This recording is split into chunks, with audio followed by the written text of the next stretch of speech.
What's going on, everybody? It's Brian Tripp. Welcome to another episode of the Real Estate Investing Live podcast. We interview the very best real estate investors, entrepreneurs, and business leaders all throughout the country. And today I have my very good friend, Mr. Chris Arnold, on the show. How's it going today, Chris? Brian, what's up, man? How are you? Doing good. Chris is living the life in Tulum, Mexico. Let's start right there, man. Like, what in the heck are you doing in Mexico, living there full time? What are you doing? Man, it had always been a dream of mine to be down in the Caribbean. So I'm an outdoors guy. So when I finish up my day, and I want to be down on the beach in my board shorts. And so I had written that on my dream list actually a long time ago. And we were able to finally get our company to a place of running really well virtual. So we have no brick and mortar office. And all of our staff is east to west coast. And so when we got to that point, I said, hey, I don't need to be in Dallas anymore. So my wife and I packed it up and moved down to Tulum, Mexico about 2.5 years ago. That is, I feel like that's everybody's dream, right? Is to do that. You want to you become an entrepreneur, you want to build a business and do exactly what you just did. It's amazing. Absolutely. So we love it. We have a great time down here. So we are going to talk today about radio advertising. That's going to be the main meat and potatoes. I did radio marketing in 2015 and 16. So I got a little bit of knowledge of this stuff. So I want to ask you about this and why you're doing it, why you're trying to blow it up, things like that. But before we do all that, you mentioned the business that you had that ran out of Dallas. It's running out of Dallas. Talk about what it is. What's your background? What's your actual job? What do you do or your business? Yeah. So I play the visionary role. I luckily have an incredible team that runs all of the day-to-day. So for most of us running companies, our ideal position is get to a place where we can drive the culture, we can bring the ideas, right? We can drive the energy. And so luckily my team does all the day-to-day and I get to play the visionary role, which frees me up to do some of the other stuff that I'm more passionate about, like the multipliers, mastermind, Rei Radio, and so forth. What's your actual business? Like, you have a wholesaling business, right? Yeah, we wholesale. So wholesaling primarily, little light fix and flip, a little bit of wholesaling, but it's kind of all within that genre. Got it. And created a virtual business running right now. Tell everybody about the health of your wholesaling business. Like, how many deals are you doing? How much volume are you doing? All in DFW, right? Dallas, Fort Worth? Yeah, so we do about 2.5 hour radius of Dallas, Fort Worth. So rather than jumping into other markets, we just kind of continue to extend our radius further and further out. Yeah. It works really well for us, particularly when you do something like radio, right? Because radio actually for us covers all of North Texas. So we get leads coming in from everywhere as well. But man, I've been in the game now for about 14 years. So I started on the brokerage side, built that up to what we would call a boutique brokerage. And there was probably about 7 or 8 years ago that I partnered up with a good buddy of mine, Scott. And we started fixing and flipping, realized we could not scale that to the level that we wanted to without, again, it would take away from lifestyle, right? I'm a lifestyle guy. And so rehabbing a ton of properties can be tough. So we moved everything into the wholesale side. And that's where we're at now. And guys, real quick, if you're watching the YouTube video, I'm going to actually link up the interview I did with Scott Orban. I did that with him maybe 4, 5, 6 months ago. We're going to link that up. And for you podcast people, we're going to put that in the show notes. So incredible interview that I talked to Scott about actual wholesaling and wholesaling in the Dallas-Fort Worth area. So, but that's not what we're here to talk about. We might touch on multipliers at the end, Chris, but we're here to talk about radio. How long have you guys been doing radio advertising? I started 9 years ago on the radio. So we've been doing it a long time. And it's one thing for us as a marketing channel that's been really tried and true. We've had some ups and downs with direct mail, as the competition heated up, things like pay-per-click, ups and downs with that. But when it comes to radio, it's just always been really consistent for us. And that's why I'm excited about it, because I've been able to rely on it. And one of the reasons I think it's that way is because it's not list dependent. So everyone right now is obviously trying to stack lists, have the best list. And it doesn't matter if you're doing ringless voicemail or text blasting or direct mail, everyone's kind of fighting over those same lists. I really think radio has been consistent because we've not been list dependent with that particular channel. That's a great point. That's a great point. Here's the issue I had with radio when I did it. Now, this is a very small sample size, okay? Very small. I probably did it for about a 6-month period of time. I felt like, and I was only on one station too. So I want to ask you all these questions. Should we be, I want to ask you all these questions. I found that out the gate, it was unbelievable. Out the gate, like we did really well. And then in months 4 through 6, nothing, crickets. So like everything we gained, we ended up, it was a wash. It was a break even for us. And so I was just like, well, maybe I was thinking maybe I should go on more stations, should change up the messaging, things like that. I want to ask you about these specific questions. 9 years doing it. You got tons of experience. What are the top 2 or 3 or 4 keys to being great on the radio? Absolutely. First of all, it's about pricing. It's like buying a deal. You make all of your money on the purchase. And what I've recognized is people that have gone in and tried radio, they're normally paying a retail price for it. And so that's going to limit the ROI. And so with us, we get in and we actually know how to negotiate these stations down to rock bottom prices. Wow. So to give you an idea, even in Dallas-Fort Worth, we have 60-second spots on the radio as low as $10 to $15 a spot. And people don't realize that, because when you first go to a radio station and ask them their pricing, they're going to send something to you that's 2, 3, 4 times higher than where you should be. And so that's one of the biggest secret sauces, is how to get these stations down to this price. As I do, that's definitely going to determine your ROI. Yeah, no, there's no doubt. That in. Yeah, we were paying. And then the second thing, money. Yeah, go ahead. No, I'm saying we were paying pretty big money. Yeah, you were. Yeah, so with us, we pay rock bottom. Now, it depends on the price in the market. We do have some bigger stations that we're on that obviously cost more. But if you look at most markets, which are small to mid-size, it's not really that expensive to advertise within those. I mean, I'm in one of the highest priced markets in DFW, and we still, from a radio standpoint, have great pricing. I think the other thing is frequency and play times. If you go directly to a radio station, we laugh. They will throw everything at you. They're just trying to sell you advertisement, and they'll try to sell you streaming. They'll try to sell you all these different types of items. Well, should I be advertising on Saturday and Sunday, or when should I be advertising, and so forth? And I think the other key piece, Brian, is knowing when to place them and how often to run them. Can we talk about some of the stuff? Whatever you want to talk, I'm here to hang out. Whatever you want to talk about. So let's talk about some of these things. Pricing. You're in one of the bigger markets. So, for a mid-sized market like where I am, it's probably going to be a little bit different.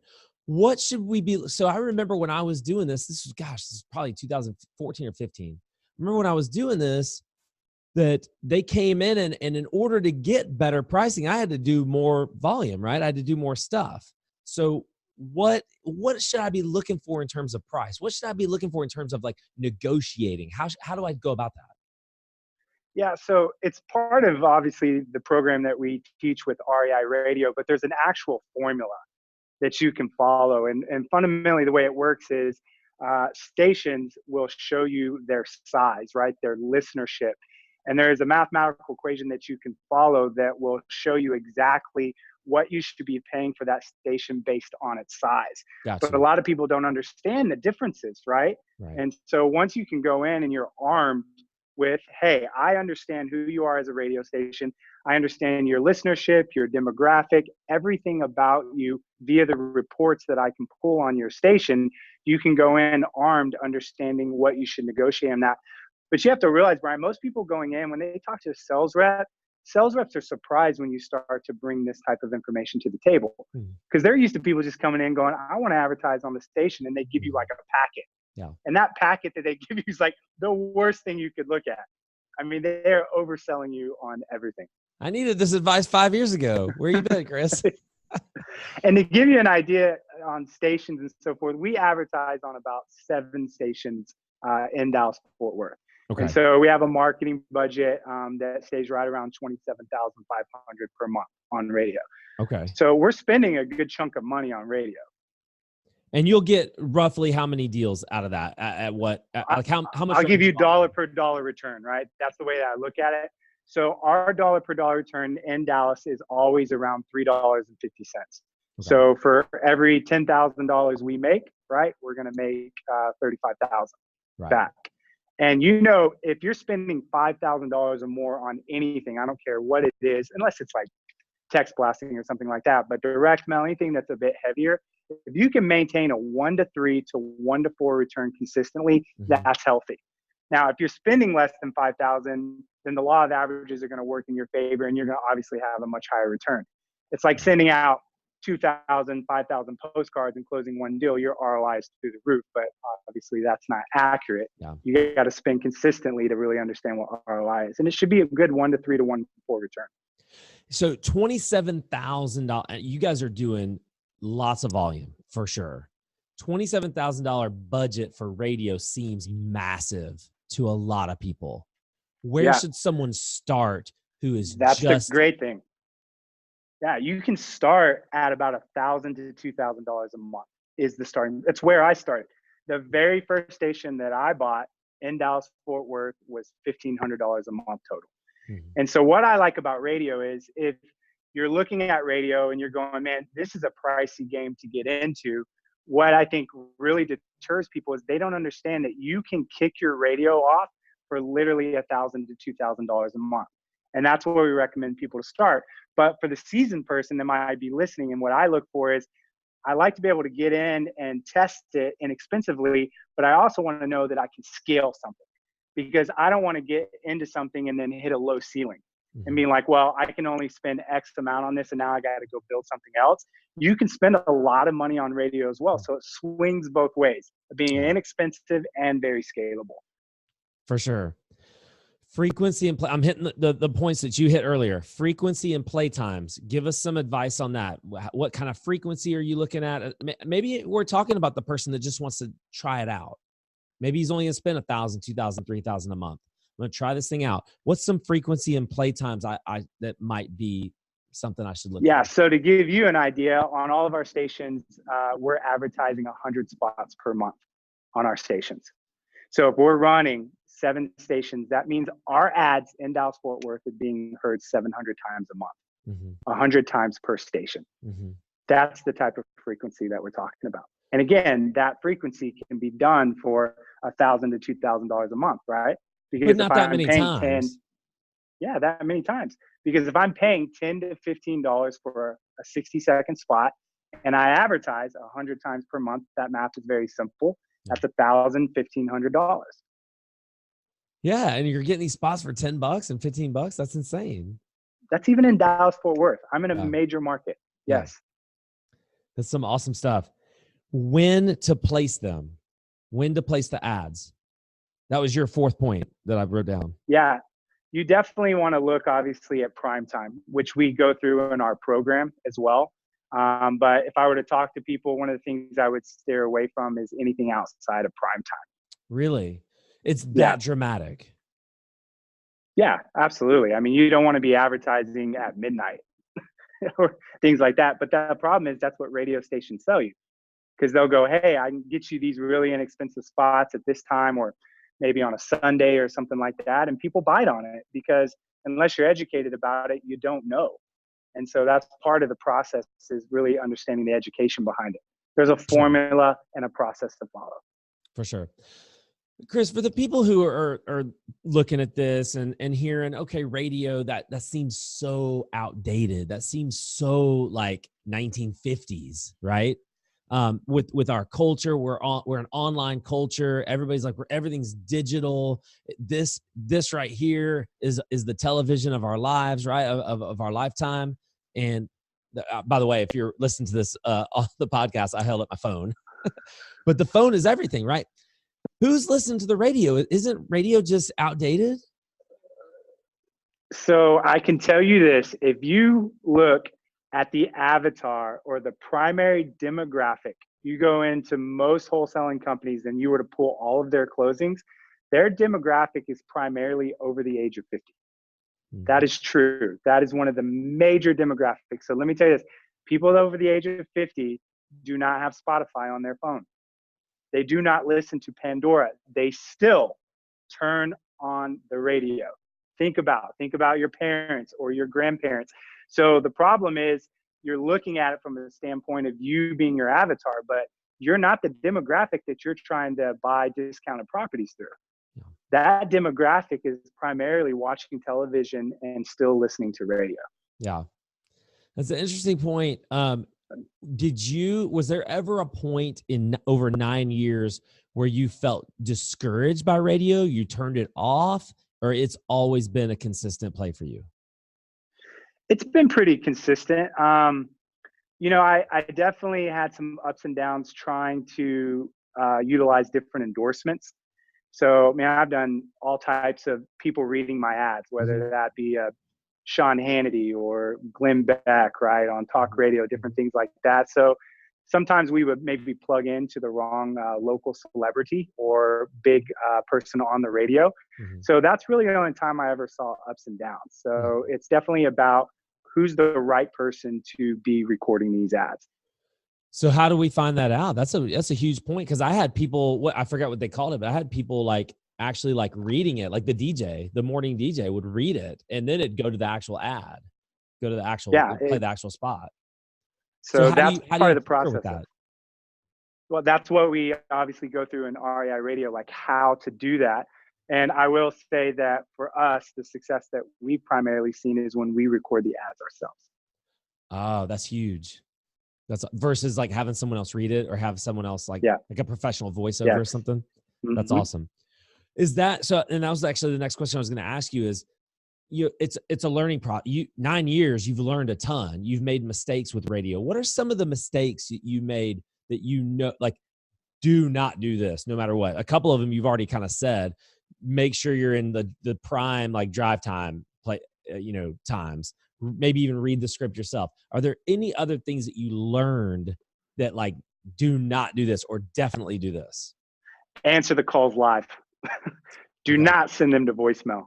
Direct mail, right? High volume, low quality. Man, if you want to direct those to voicemail and listen to them all and cherry pick them, that process is fine. Radio is low call volume, right?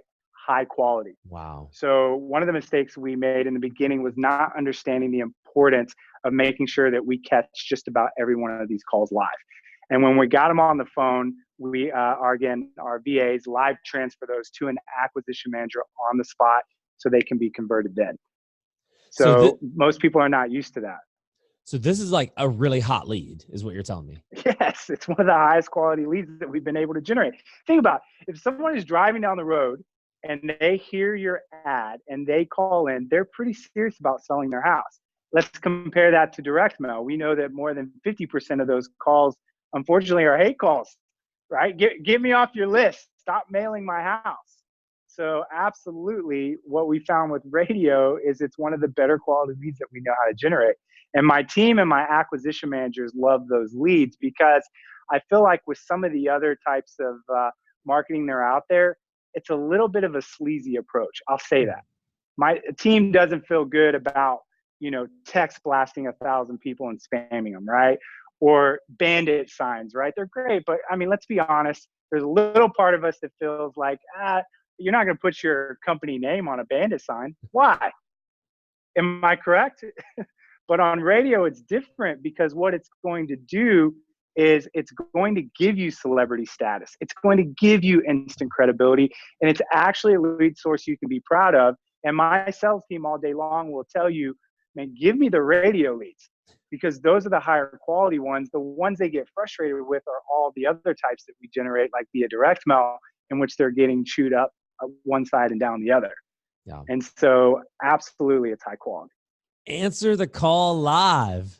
That's huge. As Tom Kroll would say, bam, right? He would say bam.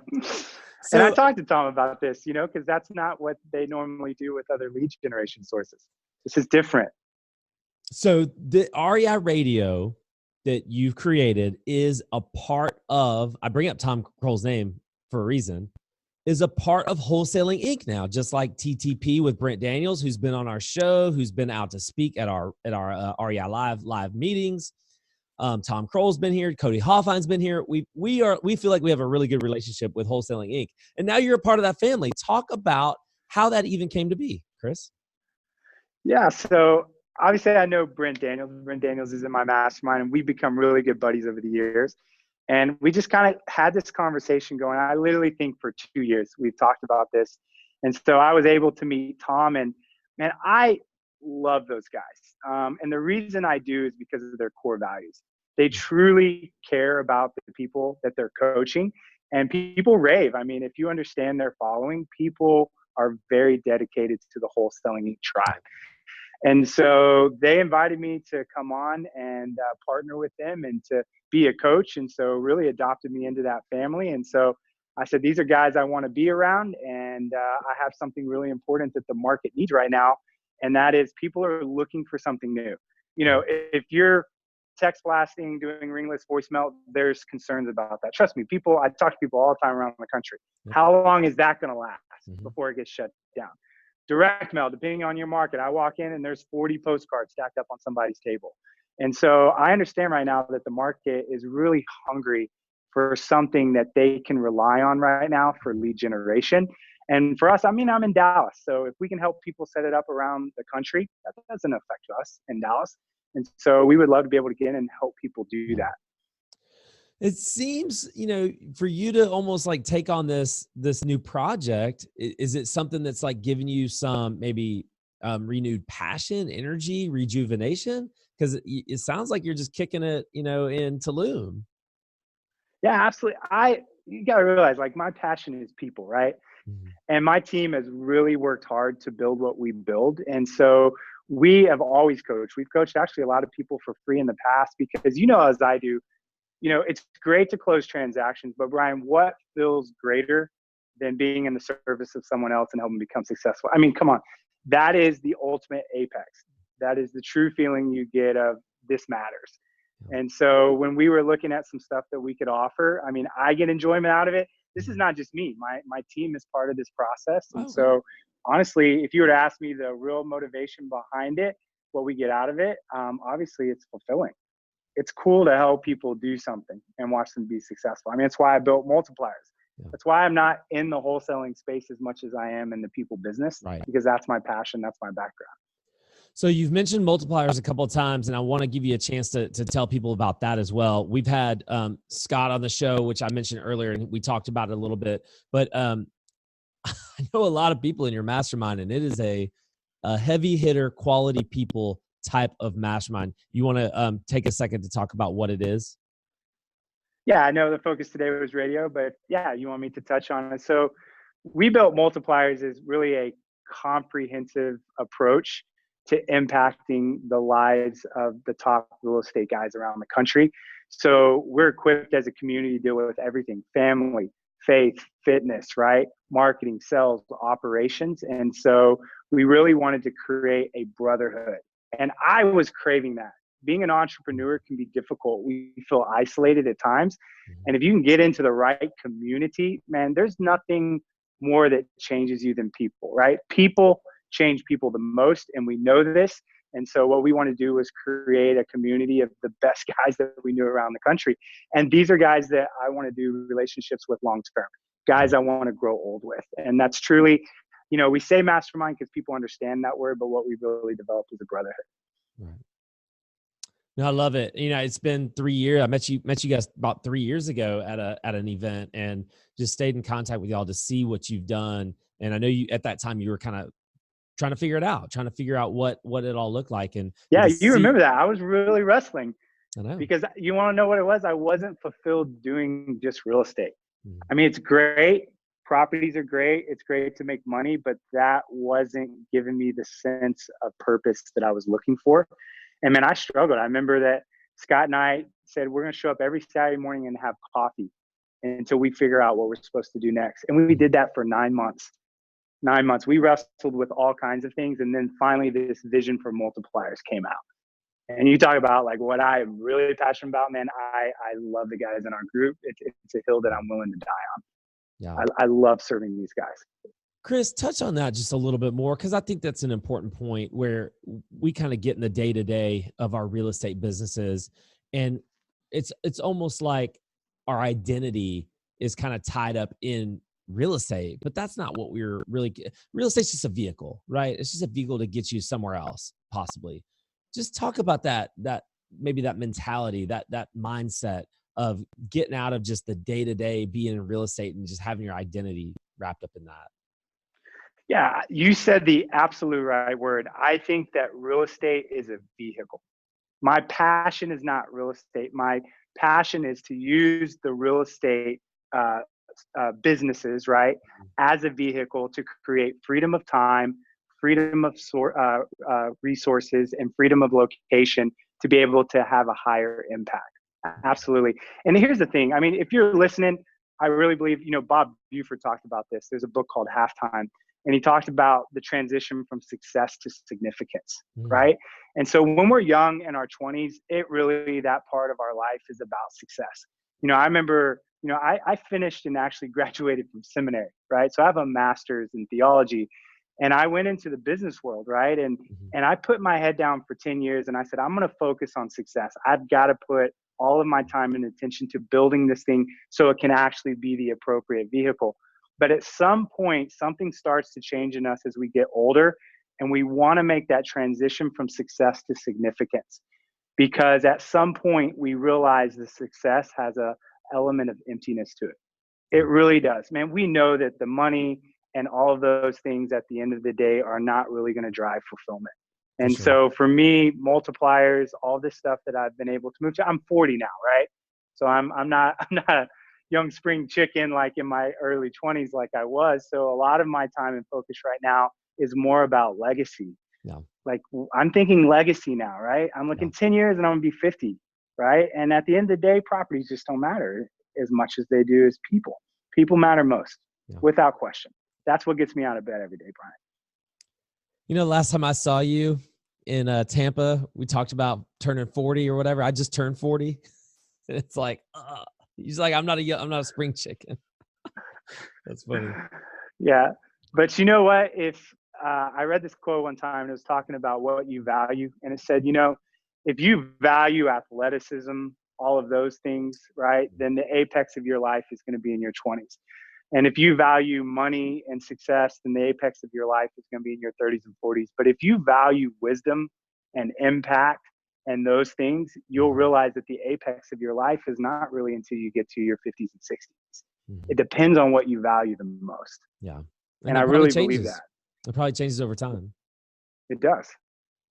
Chris, I can't thank you enough for coming on the show and talking about radio and talking about multipliers too, because I believe in it. I think that the quality people you guys have in it it's an incredible mastermind brotherhood. Tell everybody where they can get more information about REI Radio. Where do they go? Yeah, I mean, you just go to wholesalinginc.com/REI Radio. And of course, you can just book a call. I'm a due diligence guy, right? So for me, before I ever move forward with anything, I always have a ton of questions and so forth. And so our process is allowing you to book a call, ask questions, and seeing if radio is a fit for you. And if it is, great. We would love to help you. And if you're looking for something else, it's no problem. But I know that there's people out there right now hungry for something new. And since we've launched, it's started to get pretty crazy. People are very interested in radio. Yeah. The market's hungry, Brian.